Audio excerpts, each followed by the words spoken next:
Hey everybody, it's Joey with Valley TCG. Thanks for tuning in to another video. I will be talking about a couple things today. First of all, as you can probably see up on my screen, I'm going to be talking about this email from MVP, who they're offering some more insight into where the print runs are going for One Piece, going into OP 6, 7, and 8. And spoiler alert, it's not looking too pretty. And then also I want to talk about clutch cards, which is an LGS that is promising at this point to pretty much screw over their customers. So before I dive in, please like and comment and subscribe. Really appreciate everyone's support. Um, anyway, so let's talk about MVP. MVP, to give a little bit more insight, is a very large LGS, and they're effectively on the scale of a distributor. I mean, they have really, really large volumes for not just One Piece, but also Magic, Pokemon, Dragon Ball, really everything. And they sent this out today. And pretty much what they're saying here um, is that Bandai is aware of the shortage of US supply, but they're not going to do anything about it, right?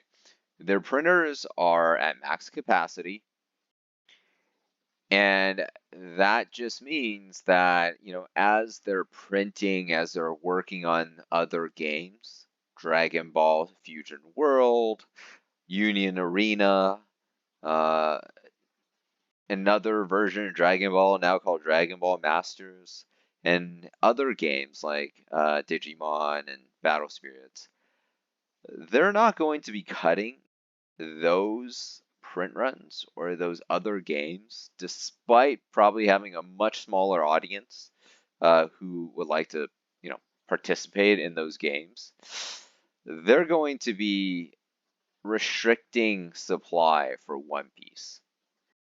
And look, OP6 was a step down from OP5, which and OP6 is going to be a step down from or step up from OP7, right? So OP7 we're going to see less volume, and then it's going to be even worse for OP8.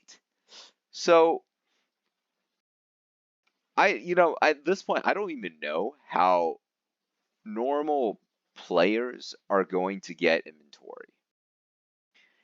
And this might really hurt the longevity of One Piece.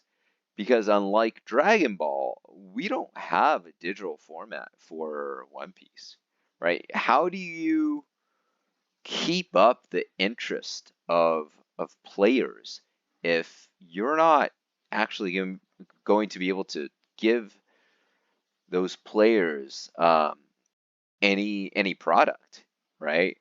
And I get the point that we can still buy a lot of singles online, and I think that's going to be everyone's best bet to continue playing the game, because really singles are not that expensive right now. I mean, we'll see once we get into a print cut in '06 and another print cut in '07 if that's going to change, where anyone that wants to play will have to spend hundreds and hundreds, if not thousands of dollars to put together a deck.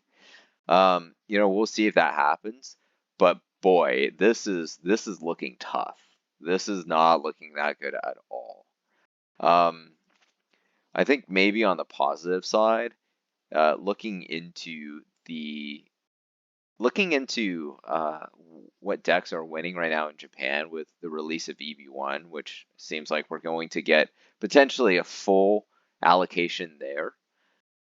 Most of the decks are not that expensive to put together, maybe under $100 for some pretty competitive decks. So I think that's a really positive thing. But man, a lot of people create that type of emotional attachment with One Piece with card sets by opening up boxes, by opening up packs, and seeing that hit of endorphin when you get that card that you've been looking for. Um, and if players are not able to have that because print runs are so restricted, again, it might hurt the longevity of One Piece. And, I hope I'm wrong. Um, I guess we'll see. Oh, and before I switch to clutch cards, I do want to say that I was able to receive independent confirmation that at the World event in LA, that Bandai did say that they will be reprinting booster sets. Again, we don't know what that volume is going to look like. If it's going to go, um, let's say, through LGSs via booster boxes or cases, or if it's going to directly to, let's say, Excel and MJ Holdings, to have more inventory at Walmarts and in Targets. Um, I hope it's the latter because those booster boxes that are going to LGSs, a lot of LGSs are going to be charging way above MSRP when Walmart and Target probably are not going to. So that's all I wanted to say there. It might take a long time for those reprints as well because the one thing about Japanese business, right? It's very, very top down. They're going to need to get a lot of layers of approval before we're going to be able to see more booster boxes and product on deck. So let's see if it happens sooner rather than later. Anyways, moving on to clutch cards. So clutch cards, if you've been around for some time in the TCG world, clutch cards has been relatively notorious, right? They have questionable business practices, right? They might deliver late, they might not deliver at all, and sometimes you just don't really know whether that pre-order you put in is going to be fulfilled. And we saw this in Vogue when OP05 came out, and they were taking tons and tons and tons of pre-orders, right? You had unlimited amount of pre-orders. And a lot of people, they might have bought a couple booster boxes from them previously and it didn't really have an issue. Decided to trust Clutch cards when OP05 was coming out, and Clutch had one of the best prices.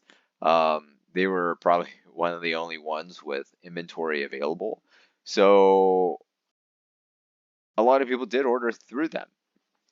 Now, let's just say nobody got the inventory they were looking for, and that means people just outright did not get orders that they ordered. They did not get the full allocation of product that they ordered. I've heard of people ordering, an entire case, and they might have received 3 or 2 booster boxes, and Clutch just entirely ignored them for the rest, right? So we see here that just today, well, I guess this one's not from today, but there was another, but pretty much what they've said, they're updating their policies, which is,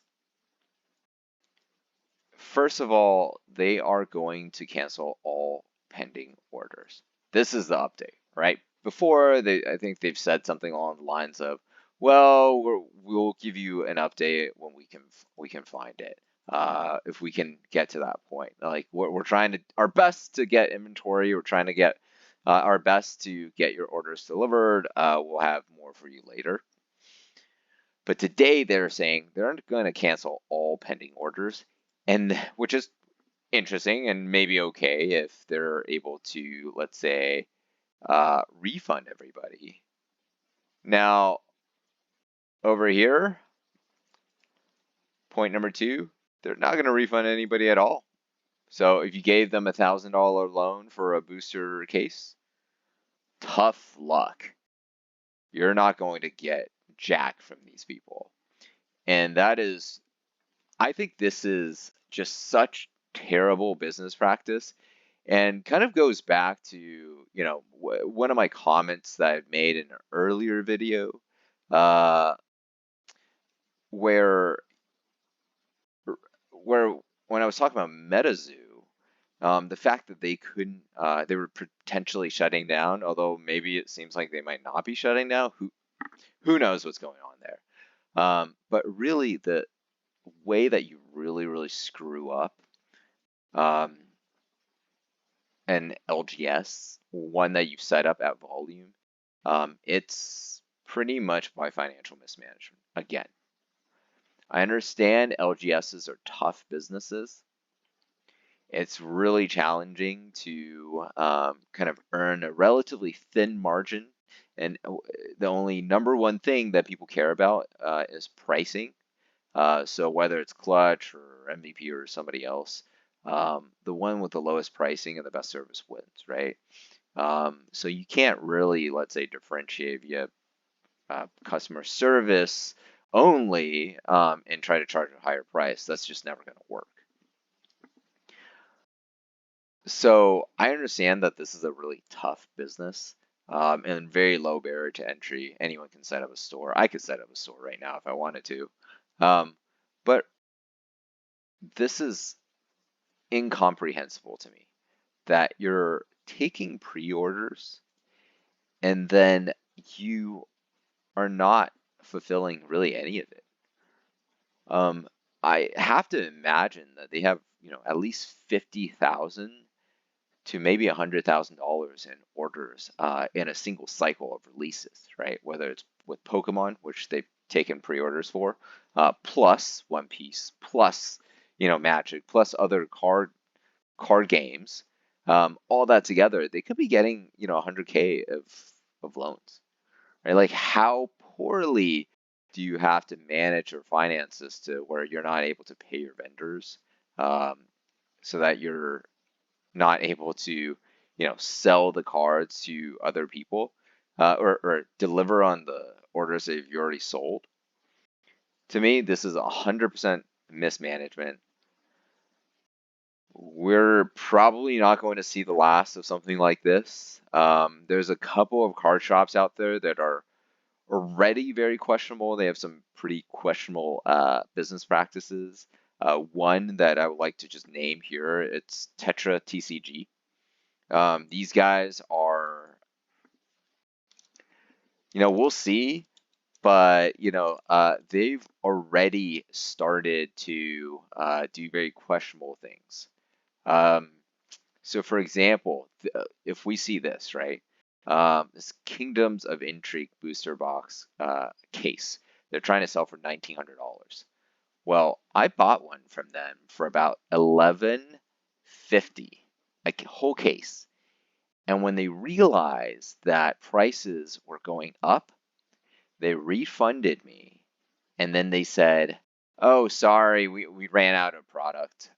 We only have single boxes available. And single boxes at that point were like $150, right? So times 12, you're not going to get to $11.50. The other thing that they're doing is they've consistently have refunded. So this is not just me, right? This is other people as well. If you bought a single from them, they do sometimes sell singles. We might see it on here. So yes, these, right? These were sold, the law card, right? A few people on Reddit apparently bought this for $7.65. Immediately refunded, said it was sold out. There were 5 available when I checked that same day. So this is another card shop that is becoming pretty questionable. And another thing is, if we look at OP06, right? I know a number of people with pre-orders through OP06, for OP06 through these guys. Um, I don't know if those are going to be fulfilled. So, I hope I'm wrong. But this is just another shop that's extremely questionable. People have already started talking about it on Reddit this early, months before OP06 release. So let's see, but I have a feeling that they are going to screw people over. And by the way, they're taking pre-orders for about $1,000 for this case, right? And now, and first of all, they were sold out, right? Like you know, questionable whether they were really sold out or whether they were restricting supply or they have a better, more firmer view of where their supply is right now. But the fact is that they were sold out for months and then suddenly they have inventory again. And now at over 2.5 times the original price, I have a feeling some people are going to get absolutely screwed here, right? They're going to get that comment or that notification around release date like, oh, sorry, prices have gone up. You might have to pay up for this, right? That could happen. Or maybe they might just get a refund altogether for $1,000. Like, thanks for the free loan over the last 3, 4, 5, 6 months. Tough luck, buckaroo. If you want to buy it, it's available on our website for $2,800. I could see that happening as well. So I would not buy on this website whatsoever. They're already starting to already proving to be pretty scummy. So I would stay far, far away from these guys. Anyways, that's all I wanted to talk about. Thank you guys for listening. Please like, comment, subscribe, and I'll see you guys next time.